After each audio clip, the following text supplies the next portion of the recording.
دنیا کے اندر 4 بڑے بادشاہ گزرے، 2 مسلمان 2 کافر۔ کافر بادشاہ میں ایک بادشاہ کا نام نمرود ہے، جس کو پوری دنیا کی میرے رب نے بادشاہت عطا کی۔ اس کا بہت بڑا تخت ہے، بہت بڑا دربار ہے، ہر وقت اس کے دربار میں نجومی حاضر ہوتے ہیں، وزیر مشیر، اور بہت بڑا اس کا پروٹوکول ہے۔ آخر پوری دنیا کا بادشاہ ہے۔ ایک دن بادشاہ دیکھتا ہے، نمرود دیکھتا ہے کہ اس کے دربار کے اندر جتنے بھی نجومی ہیں پریشان بیٹھے ہوئے ہیں۔ تو اس پر نمرود نے پوچھا کہ آج کیا بات ہے؟ سارے کے سارے نجومی تم پریشان بیٹھے ہوئے دکھائی دیتے ہو۔ اس پر نجومیوں نے کہا کہ بادشاہ سلامت، ہم نے آسمان پر ایک ستارہ دیکھا ہے جو ہمارے علم کے مطابق وہ بتلاتا ہے کہ 3 دن کے اندر اندر ایک حمل جو ہے وہ باپ کی پشت سے ماں کے رحم کے اندر جانے والا ہے۔ اس کے بعد ایک بچہ پیدا ہونے والا ہے، جو بچہ پیدا ہونے کے بعد آپ کی سلطنت کے زوال کا سبب بنے گا۔ تو ہم اس وجہ سے پریشان بیٹھے ہوئے ہیں کہ اب کیا کرنا چاہیے۔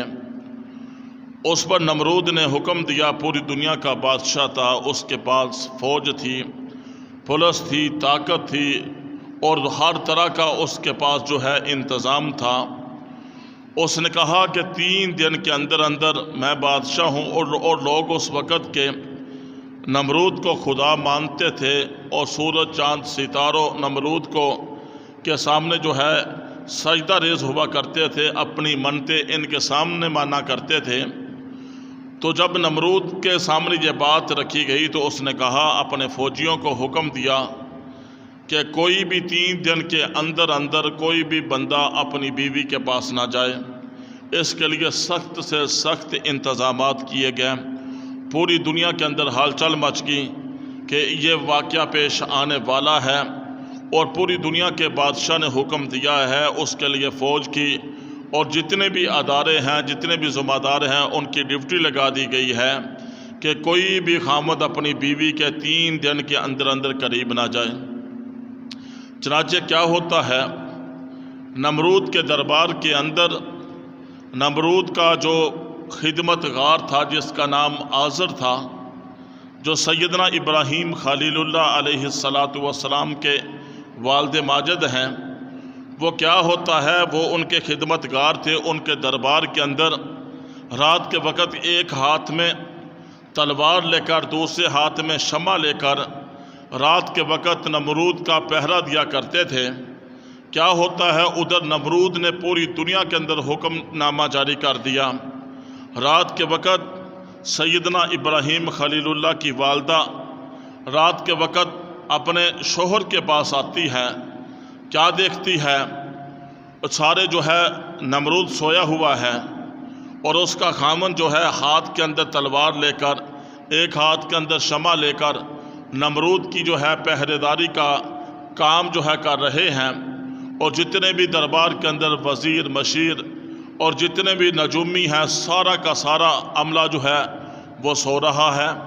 وہ کیا ہوتا ہے، میرے اللہ کے حکم کے ساتھ وہ آپس میں میاں بیوی کا ملاپ ہوتا ہے۔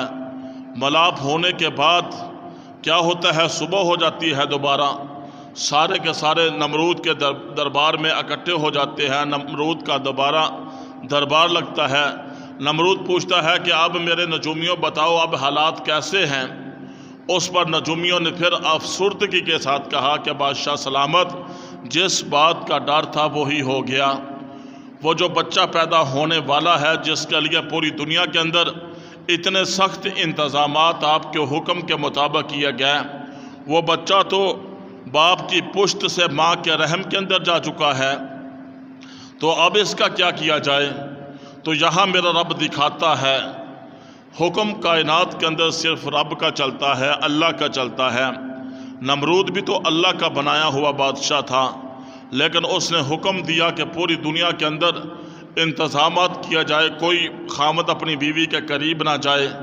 لیکن میرا رب نے نمرود کے دربار کے اندر اور نمرود کے تخت کے قریب وہ آزر کے ہاتھ میں، جو ایک ہاتھ میں تلوار لے کر دوسرے ہاتھ میں شمع روشن کر کے ساری رات اس کی پہرے داری کا کام سر انجام دیا کرتا تھا، وہ اس جگہ پر سیدنا ابراہیم خلیل اللہ کو پیدا کر کے دکھا دیا اور دنیا والوں کو یہ پیغام دے دیا کہ دنیا والوں، تمہارے چاہنے سے کچھ نہیں ہوگا، تم نہ کسی کو مار سکتے ہو، نہ تم کسی کو بچا سکتے ہو، نہ تم کسی کو بیٹا دے سکتے ہو، نہ تم کسی کو بیٹا دینے سے روک سکتے ہو۔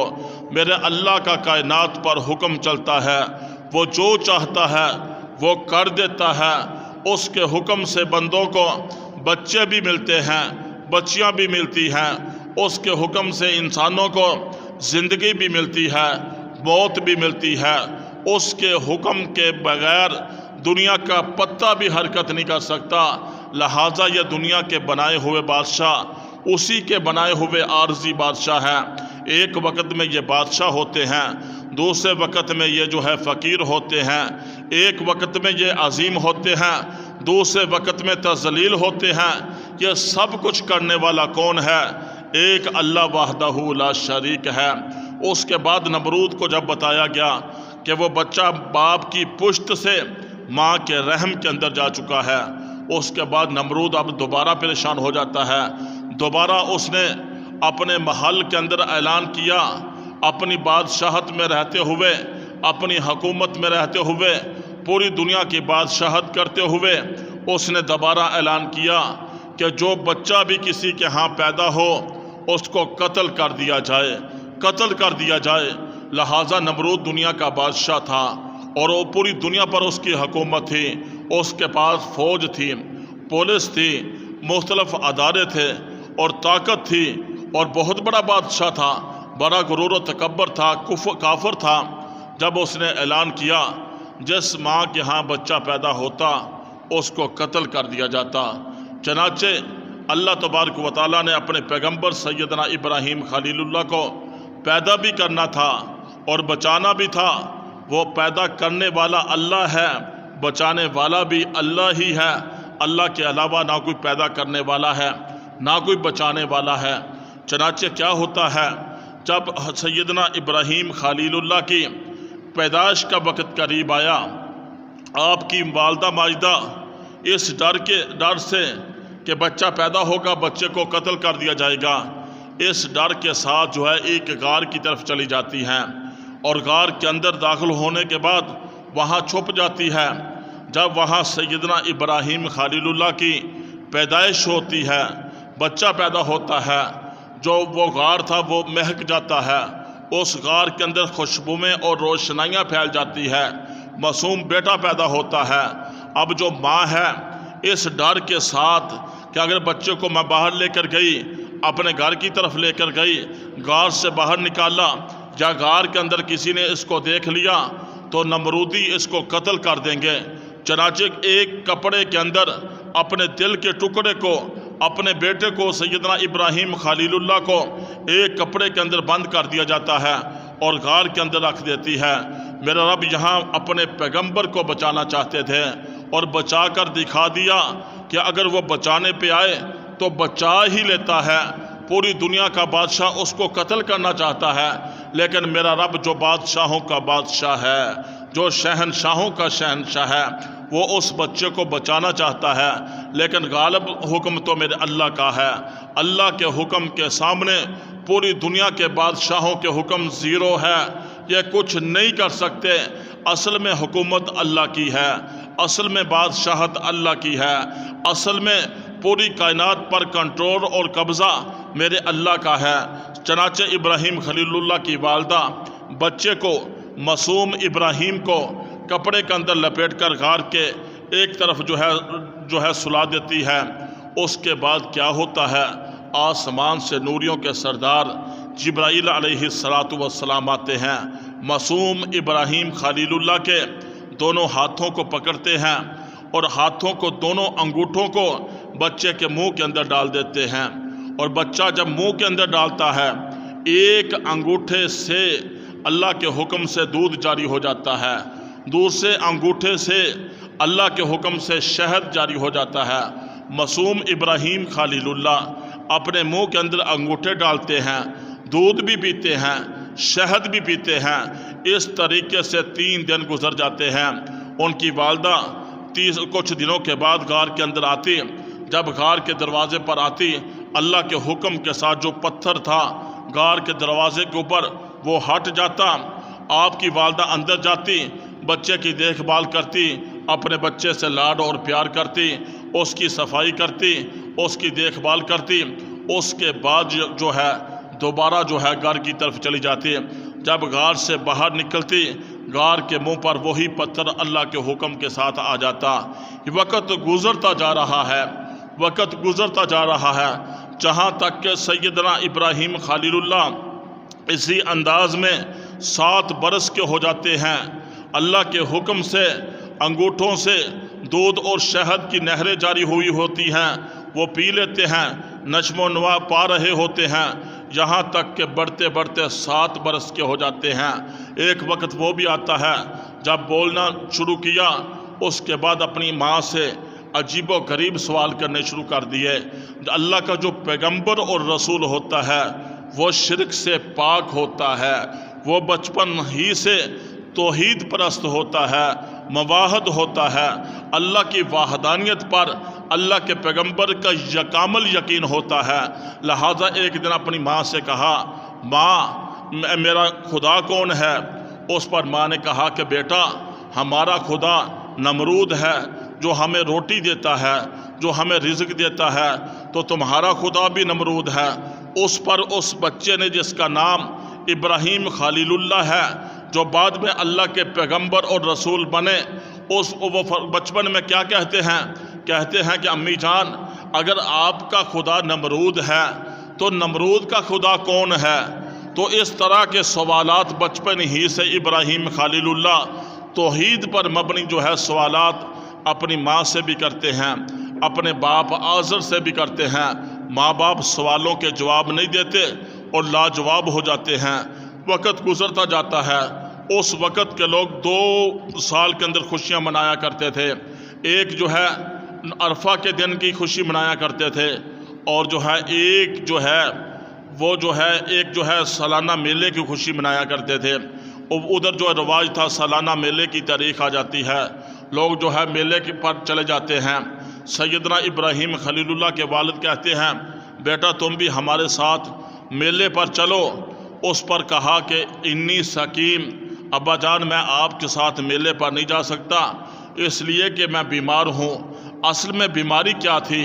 سیدنا ابراہیم خلیل اللہ ان کے شرک و بدعات کو دیکھ کر، ان کے رسم و رواج کو دیکھ کر، خدا کے علاوہ غیر اللہ کے سامنے جھکنے کو دیکھ کر، نمرود کے دربار میں سجدہ کرنے کو دیکھ کر، سورج چاند ستاروں کی عبادت کو دیکھ کر وہ پریشان ہو چکے تھے، وہ بیمار ہو چکے تھے۔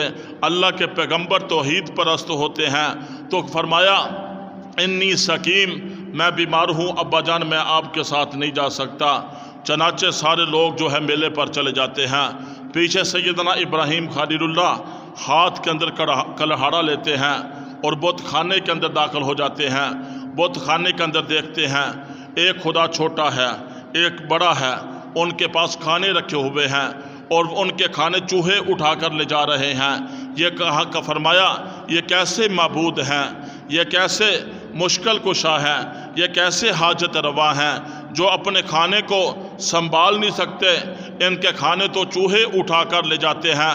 یہ بندوں کو کیسے اولاد دے سکتے ہیں، یہ بندوں کو کیسے ان کی حاجت روائی کر سکتے ہیں، بندوں کی کیسے مشکل کشائی کر سکتے ہیں، یہ کیسے معبود ہیں، یہ کیسے مسجود ہیں۔ چنانچہ اس کے بعد کلہاڑے کے ساتھ جو ہے ضربے لگانا شروع کر دی۔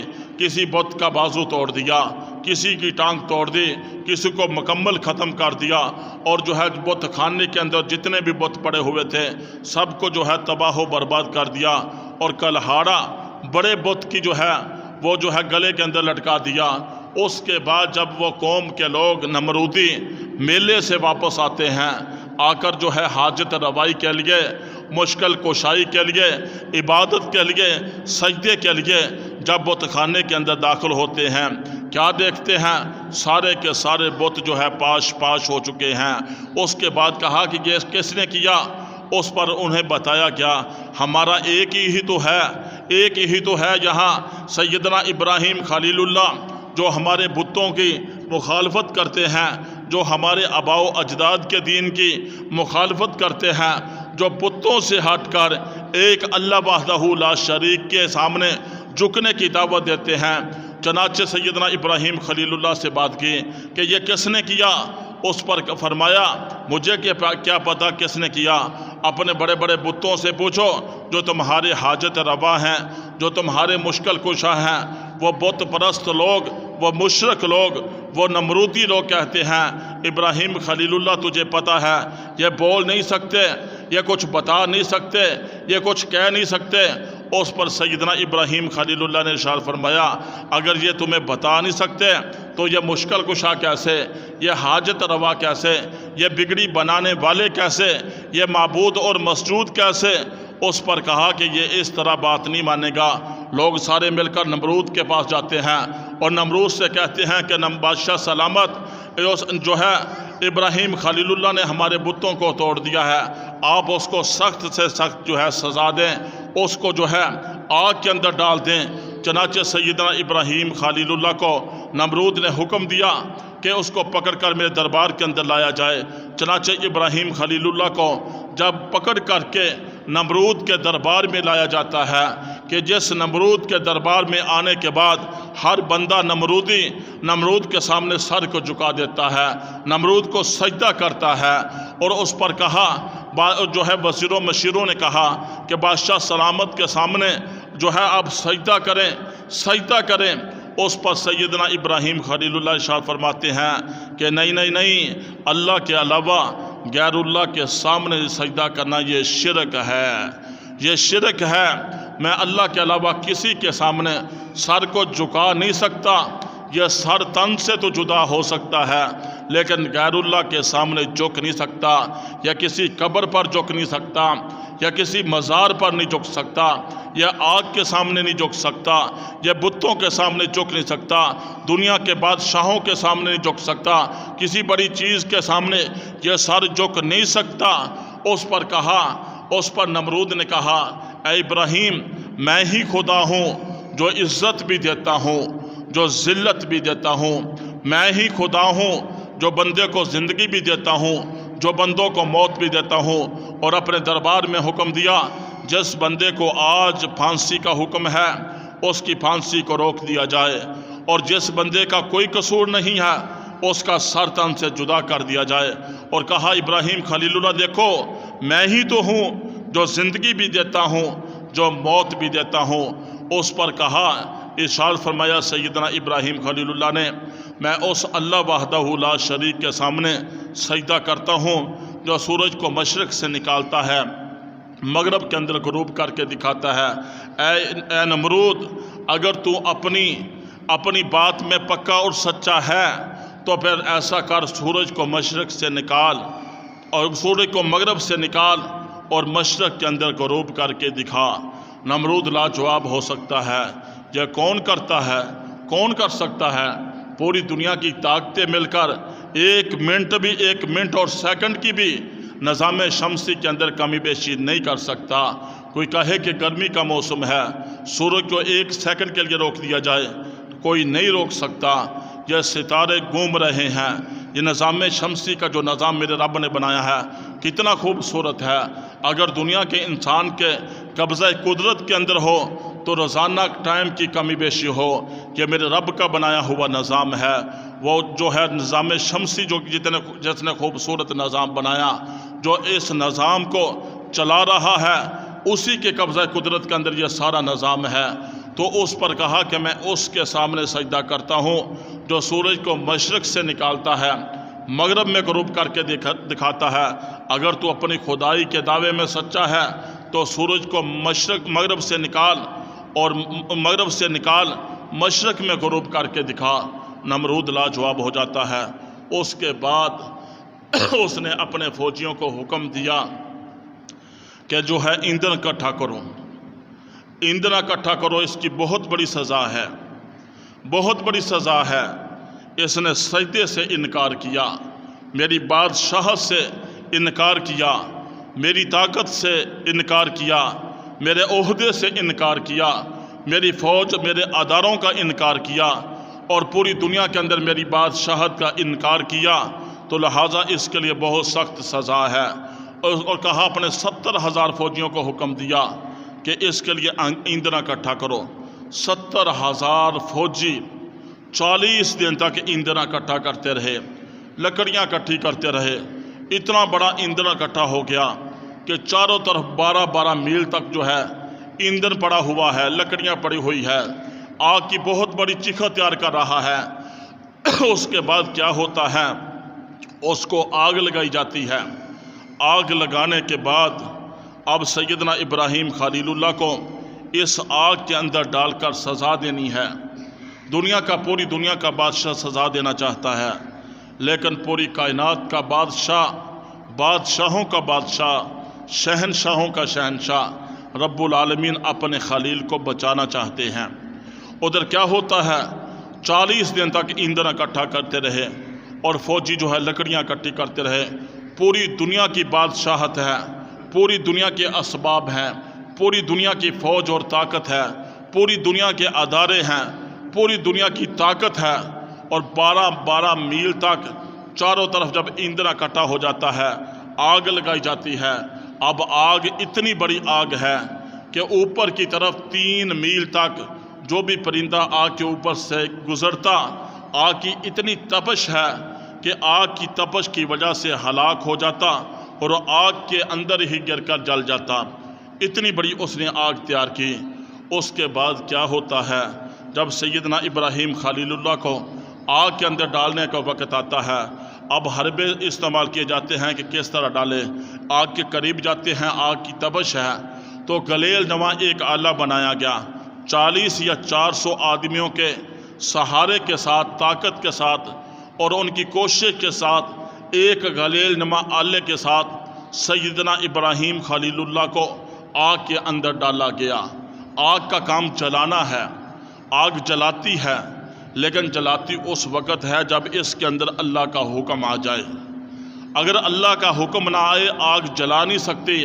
سیدنا ابراہیم خلیل اللہ کو آگ کے اندر ڈال دیا جاتا ہے، اوپر سے اللہ کا حکم آتا ہے، یا نار کونی بردا و سلام علی ابراہیم، اے آگ تم بھی میری مخلوق ہے، پانی بھی اللہ کی مخلوق ہے، یہ سارا نظام اللہ کی مخلوق ہے۔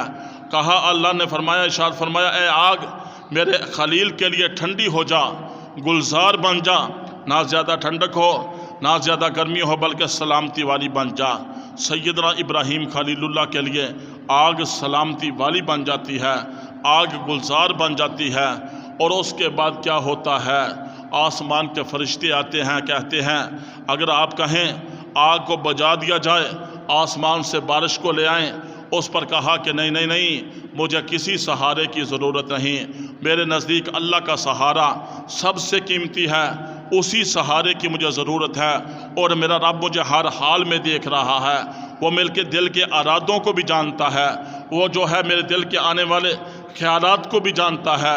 چنانچہ میرے رب نے پوری دنیا کا بادشاہ جو ہے سیدنا ابراہیم خلیل اللہ کو آگ کے اندر جلا کر راکھ کرنا چاہتا تھا، لیکن بادشاہوں کے بادشاہ، شہنشاہوں کے شہنشاہ رب العالمین نے آگ کے اندر اپنے خلیل کو بچا کر دکھا دیا، اور دنیا والوں کو پیغام دے دیا کہ دنیا والے کچھ نہیں کر سکتے، دنیا کی فوج کچھ نہیں کر سکتی، دنیا کے بادشاہ کچھ نہیں کر سکتے، دنیا کی طاقتیں کچھ نہیں کر سکتی۔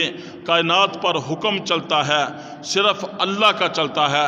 اللہ کے حکم کے بغیر جو ہے درخت کا پتا حرکت نہیں کر سکتا۔ یہ سب کچھ جو دنیا کا نظام چل رہا ہے، یہ اللہ کے امر اور حکم اور ارادے سے چل رہا ہے۔ وہ جب بھی کسی چیز کا ارادہ کرتا ہے، کن کہتا ہے، فیکون، بس ویسے ہی ہو جاتا ہے۔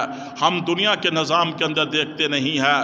اللہ نے دنیا کے اندر انسان کو بھیجا، اور پھر پوری دنیا کا نظام میرے رب کے حکم سے چلتا آ رہا ہے، چل رہا ہے، اور قیامت کی صبح تک چلتا رہے گا۔ اس کے اندر جو ہے پوری کائنات پر حکومت، کنٹرول، حکم صرف رب کا چلتا ہے۔ یہ اللہ کا حکم ہی ہے، اللہ کی طاقت اور قدرت ہی ہے جو اتنے بڑے نیلے آسمان کو جس نے بغیر ستونوں کے کھڑا کیا ہوا ہے۔ انسان تھوڑا سا تصور کے ساتھ سوچے تو صحیح، اتنا بڑا نیلا آسمان بغیر کسی ستون کے جو کھڑا کیا ہوا ہے، یہ کس کے حکم، کس کی قدرت اور طاقت کے ساتھ کھڑا ہوا ہے۔ انسان کو چھوٹی سی بلڈنگ بنانے کی ضرورت پڑ جائے، کتنے ستونوں کی ضرورت پڑتی ہے، اس کے باوجود بھی خطرہ ہوتا ہے کہیں گر نہ جائے۔ میرا اللہ کی اتنی طاقت ہے، اتنی قدرت ہے، اور پوری دنیا پر رب کی حکومت ہے، پوری دنیا پر اللہ کا حکم چلتا ہے، اللہ کے علاوہ کسی کا حکم نہیں چلتا۔ دنیا کے اندر عزت کا مالک اللہ ہے، ذلت کا مالک اللہ ہے، زندگی کا مالک اللہ ہے، موت کا مالک اللہ ہے۔ دنیا کے اندر کتنے بڑے بڑے واقعات ہماری زندگی کے اندر سامنے آئے۔ یہ افغانستان کے اندر ہم نے دیکھا پوری دنیا کی طاقتیں، امریکہ جو اپنے آپ کو سپر پاور کہتا رہا، ملا عمر کو جو اسلام کا مجاہد، اسلام کا ہیرو، جو بہت بڑا نیک آدمی، اللہ کا بزرگ، اس کو پکڑنے کی کتنی کوششیں کی۔ ان کو پکڑنے کے لیے پوری دنیا کے ڈرون جو ہے ان کو استعمال کیا گیا، پوری دنیا کے نیٹ ورک کو استعمال کیا گیا، پوری دنیا کی طاقت فوج کو استعمال کیا گیا، لیکن میرا رب ان کو بچانا چاہتا تھا، یہ پکڑ نہ سکے۔ یہ اس دور کے اندر بھی ہمارے مسائل ہمارے سامنے ہے۔ ایک امیر آدمی ہے، دنیا کا بادشاہ ہے، 100-200 ڈاکٹر اس کے اوپر کھڑا ہوا ہے، اس کی موت کا وقت جب آ جاتا ہے اس کو بچا کیوں نہیں پاتے؟ اس لیے نہیں بچا پاتے کہ دنیا کے اندر زندگی موت کا مالک اللہ ہے، ہر چیز پر حکومت اللہ کی ہے، اللہ کے علاوہ کوئی کچھ نہیں کر سکتا، ہم کچھ بھی نہیں کر سکتے، ہم تو اپنی آنکھ کی پلک کو جھٹکا بھی نہیں دے سکتے۔ یہ اللہ کے حکم کے ساتھ جو کچھ ہوا ہے، جو کچھ ہو رہا ہے، اور آئندہ جو کچھ ہوگا اللہ کے حکم کے ساتھ ہوتا ہے۔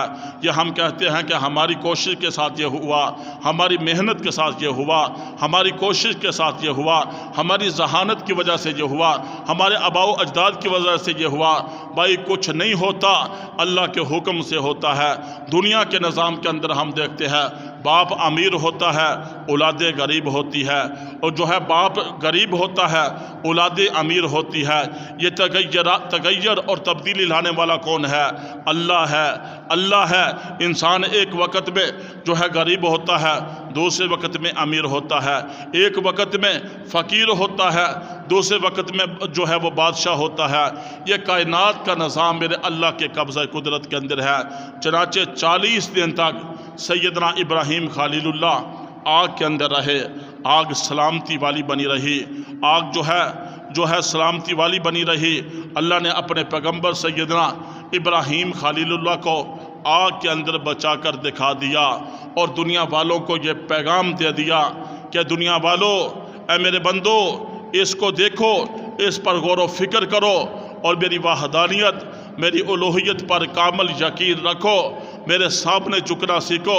غیر اللہ کے سامنے اگر تم جھکو گے، غیر اللہ کے سامنے سجدہ کرو گے، تمہاری اس پیشانی پر شرک کا داغ لگ جائے گا۔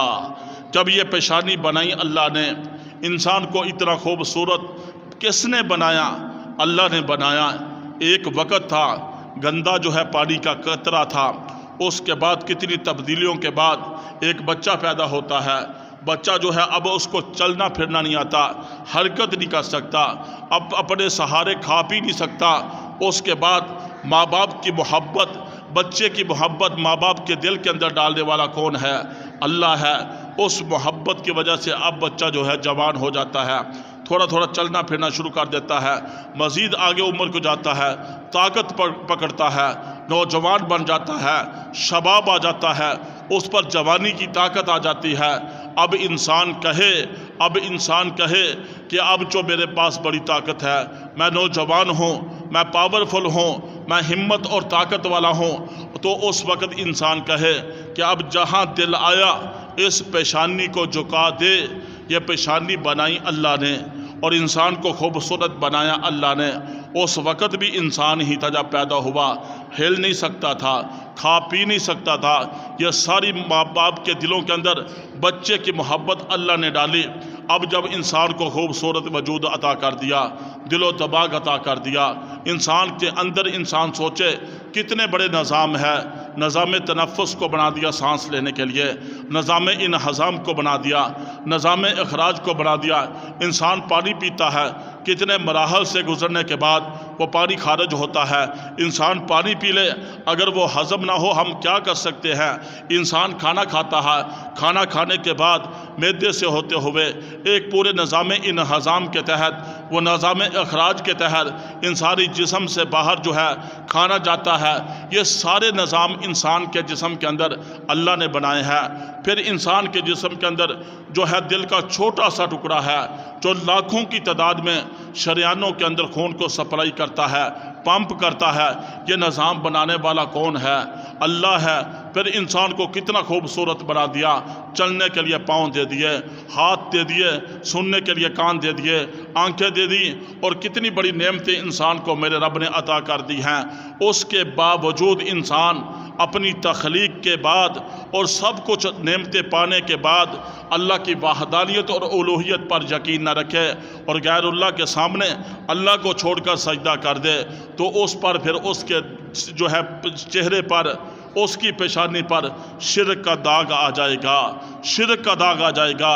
جب شرک کا داغ آ جائے گا، اللہ فرماتے ہیں کہ میں ہر انسان کو، میں جس کو چاہوں معاف کر سکتا ہوں، لیکن شرک کرنے والے کو میں کبھی معاف نہیں کر سکتا۔ آگے قرآن پاک کے اندر اللہ فرماتے ہیں شرک تو بہت بڑا ظلم عظیم ہے، اور جو مشرک ہوتا ہے وہ پلید ہوتا ہے۔ اس لیے جب انسان کو اتنا خوبصورت اللہ نے بنایا، یہ پیشانی بھی اس کے سامنے جھکنی چاہیے، اور یہ جسم اتنا خوبصورت میرے رب نے عطا کیا، اللہ کا شکر ادا کرنا چاہیے۔ کسی کو کیا پتہ یہ انسان کے جو سانس چل رہے ہیں کس وقت بند ہونے والے ہیں، کس وقت ختم ہونے والے ہیں، اس کا علم بھی میرے اللہ کو ہے۔ اللہ کو پتہ ہے کہ انسان کو کب موت آنی ہے، کسی کو کوئی پتہ نہیں ہے۔ لہٰذا انسان کو دنیا کے اندر رہتے ہوئے اس چند دن کی زندگی کے اندر اللہ اور اس کا رسول صلی اللہ علیہ وآلہ وسلم کے احکامات کو ہر حال میں پورا کرنا چاہیے، چاہے تنگ دستی ہے، چاہے غریبی ہے، چاہے امیری ہے، چاہے بیماری ہے، چاہے تندرستی ہے، ہر حال میں اللہ کا شکر ادا کرنا چاہیے۔ اور اللہ کا قرآن کہتا ہے اگر تم نعمتوں کا شکر ادا کرو گے، اللہ تمہاری نعمتوں کے اندر اضافہ کر دے گا، اور اگر تم اللہ کی نعمتوں کی ناشکری کرو گے تو تمہاری نعمتیں کم ہو جائیں گی۔ یہ نہیں کہ ہم گھر کے اندر بیٹھے ہوئے ہیں، کھانا کھا لیا، کھانا اچھا مل گیا، کہہ دیا الحمدللہ، یہ بھی اللہ کا شکر ہے۔ شکر کی ایک قسم ہے۔ ایک آدمی کی فصل اچھی ہو گئی، تجارت اچھی ہو گئی، بچہ جو ہے وہ کسی اچھی جو ہے جاب پہ لگ گیا، یا اللہ تیرا شکر ہے۔ شکر یہ بھی شکر ہے، لیکن علماء نے لکھا جو اصل شکر ہے، اصل شکر یہ ہے کہ انسان چاہے زبان سے شکر کو ادا کرے یا نہ کرے، اصل شکر یہ ہے کہ صبح سے لے کر شام تک، شام سے لے کر صبح تک اللہ اور اس کے رسول صلی اللہ علیہ وآلہ وسلم کے احکامات کو پورا کرے۔ ایک آدمی زبان سے تو شکر کرتا ہے، دوسری طرف پیغمبر کی سنت کو ذبح کرتا ہے، دوسری طرف اللہ کے احکامات کو توڑتا ہے، دوسری طرف زبان کا غلط استعمال کرتا ہے، رشوت لیتا دیتا ہے، ملاوٹ کرتا ہے، بہتان لگاتا ہے، غیبت کرتا ہے، اور طرح طرح کی اس کے اندر معاشرتی برائیاں ہیں۔ وہ پھر کہتا ہے کہ یا اللہ تیرا شکر ہے۔ بھائی شکر تو ہے، لیکن اصل جو شکر وہ یہ ہے کہ انسان صبح سویرے اٹھنے کے بعد اللہ کا شکر ادا کرے، یا اللہ تیرا شکر ہے کہ موت کے بعد دوبارہ تو نے زندگی عطا کر دی۔ اس کے بعد جو سب سے پہلے فرض ہے بس جو فجر کی نماز ادا کرے، فجر کی نماز کے بعد جو اعمال ہیں ان کو مکمل کرے۔ اس کے بعد میرے رب نے زمین بڑی وسیع بنائی ہے، حلال روزگار کے لیے نکلے، کوشش کرے محنت کے ساتھ، صبر کے ساتھ، ایمانداری کے ساتھ، ان تین شرائط کے ساتھ حلال رزق حاصل کرے۔ اس کے بعد ظہر کی نماز کا جب وقت آ جائے، مؤذن کہے حی علی الصلاۃ حی علی الفلاح، دوڑ کر تڑپ کر اللہ کے بلاوے پر لبیک کہتے ہوئے مسجد کی طرف جائے، اس کے بعد پھر اپنے کام کاج کے اندر مشغول ہو جائے، عصر کی نماز پڑھے، مغرب کی پڑھے، عشاء کی پڑھے، اپنی زبان کا صحیح استعمال کرے، اپنے ہاتھوں کا صحیح استعمال کرے، اور جو ہے جتنے بھی شریعت کے احکامات ہیں ان پر عمل پیرا ہو جائے، تو یہ اصل شکر ہے، یہ اصل شکر ہے۔ بسم اللہ الرحمن الرحیم پڑھ کر کھانا شروع کرے، اور کھانا کھانے کے بعد الحمدللہ الذی اطعمنا وسقانا وجعلنا من المسلمین، یہ دعا پڑھ لے، شکر تو ادا ہو گیا۔ یہ اصل شکر ہے، یہ اصل شکر ہے، اور 24 گھنٹے کا شکر ہے۔ اللہ تبارک و تعالیٰ سے دعا ہے، اللہ تبارک و تعالیٰ یہ چند دن کی زندگی سنبھل کر اتباع سنت کے مطابق ہم سب کو گزارنے کی توفیق عطا فرمائے۔ اللہ ہم سب کو موت کی سختی سے بچا لے، اور جب ہم قبر کے اندر جائیں اللہ ہمیں عذاب قبر سے محفوظ کر لے، اور جب ہم میدان محشر میں کھڑے ہو جائیں اللہ اپنے عرش کا سایہ ہم سب کو نصیب کر دے، اور میدان محشر میں ساری انسانیت کے سامنے ہماری عزت بن جائے، ساری انسانیت کے سامنے ہماری عزت بن جائے۔ آج ہم کہتے ہیں چند آدمیوں کے سامنے اپنے دوست کی تعریف کر دو، اپنی کسی رشتہ دار کی تعریف کر دو، وہ کہتا ہے کہ بھائی تیرے سے بڑا راضی ہوں، اس لیے راضی ہوں کہ تو اتنے بڑے لوگوں کے سامنے میری تعریف کی ہے، چاہے وہ خوشامد ہے چاہے اصل ہے، لیکن انسان کی عزت کا معیار کل قیامت والے دن اس وقت بنے گا، میدان محشر میں جب اعلان ہوگا، آدم سے لے کر آخری انسان تک ساری خلقت وہاں جمع ہوگی، وہاں یہ اعلان ہو جائے گا آج فلاں ابن فلاں کامیاب ہو کر ہمیشہ کے لیے جنت کے اندر چلا گیا۔ وآخر دعوانا